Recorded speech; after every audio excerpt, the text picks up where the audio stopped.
With a political anti-Bush rant by Robert Redford. The actor and activist called for an apology from U.S. leaders for the war in Iraq. In light of what's happened in the last 6 years, political diversity has been attempted to be thwarted, and we've kept it alive here. We've not adhered to any of the snuffing attempts that have come from the administration. We've kept free of that, so our stuff probably becomes more and more political as a result. All right, a look now at Hollywood and politics and the questions raised by Mr. Redford.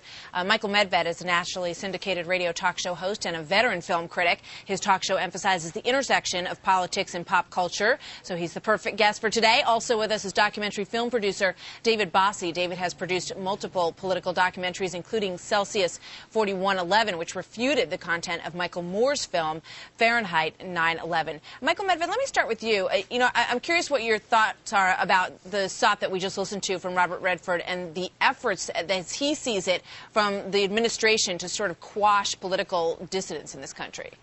Well, it truly does indicate that a lot of Hollywood celebrities, including, I'm afraid, Mr. Redford, live on a different planet from the rest of us. I mean, the left has hardly been silent in the United States. And when he talks about efforts by the administration to snuff out opposition, for goodness sake, the Democrats just won a congressional election. And throughout the entire history of the Bush administration, there has been nothing but dissent. We've heard it and heard it and heard it, and it's been consistent from Hollywood. The idea that, oh gosh, we need to speak out in Hollywood because Americans are losing their right to dissent is simply delusional. David Bossie, go ahead, jump in. I think that Michael's right on. Look, Robert Redford's the one at Sundance, I will have to say, that doesn't have any dissent. He doesn't allow any films that are not ultra-left-wing activist and propaganda in their nature.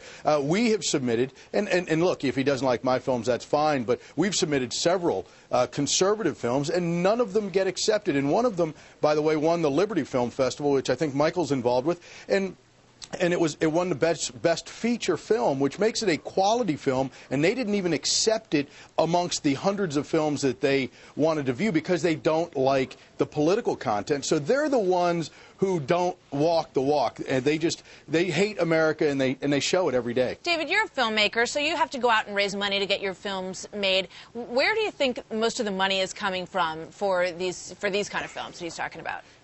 Yeah, let me tell you, as a left-wing movie maker, as a liberal movie maker, you can go out and get huge grants by some of these big-pocketed George Soros-type liberal donors. On the conservative side, we stretch every day to try to find your average American who's willing to donate $25, $50, $100 to our productions, and that's really what we've done. Is we've found several 100,000 people across the country who want to support the president, who want to support America, who want to support the war on terror, because we are in a world war, and people recognize that, and they want to make sure that the American people have the truth on film as well as refuting what the left says. Well, Michael, one of the interesting... Go ahead. Yeah, if I can jump in here, I'm not only concerned about the funding for these documentaries, because after all, the characteristic of most of these left-wing documentaries, aside from An Inconvenient Truth, Al Gore's film, and Michael Moore's movies, most of them nobody sees. I'm more concerned about the left-wing funding of mainstream movies, which the Hollywood press never reports on. For instance, last year, major Oscar contenders, including Syriana, North Country, including Good Night and Good Luck, and this year, An Inconvenient Truth, were all funded largely by an activist left-wing organization called Participant Pictures. Now, people ought to know that. Well, Michael, what I wanted to ask you, these are not done as works of entertainment, they're done as works of advocacy. All right, but when you look at this, one of the most important questions might be, what is the impact of these movies on society? You talk about the fact that they're not widely seen, many of them, but do they in some way sort of trickle down and permeate the thinking of people in this country?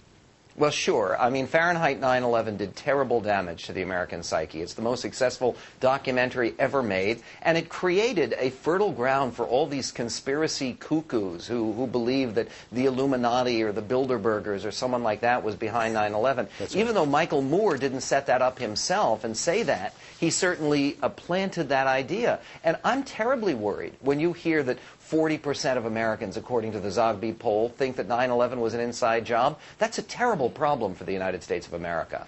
You know, David, when you look at old Hollywood, David Bosse, you know, the John Waynes and the Jimmy Stewarts who fought for their country, where are those actors today? Why isn't there more sort of equal weight or even just a little bit of diversity in the political opinions of most of Hollywood, it would seem?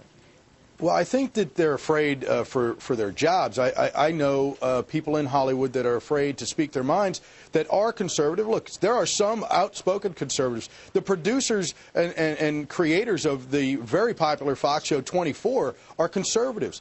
They're outspoken in Hollywood as conservatives, but they're at the top of their field. They have the ability to do that. There's a lot of actors out there, men and women, who are conservatives that don't talk about it, at least in openly in public, because they're afraid of getting their next picture taken away from them. So I think that there's always that concern. I know there's a lot of actors who won't admit to that, but yeah. I really think that is true. Well, one of the problems, Martha, that people talk about is that every time there's a prominent Republican in Hollywood, he ends up leaving the business and getting elected governor of California. What can you do? That is one of the inherent problems with becoming governor of California, I guess. Michael Medved, thank you very much. David Bosse, interesting conversation. Good to have both of you with us today.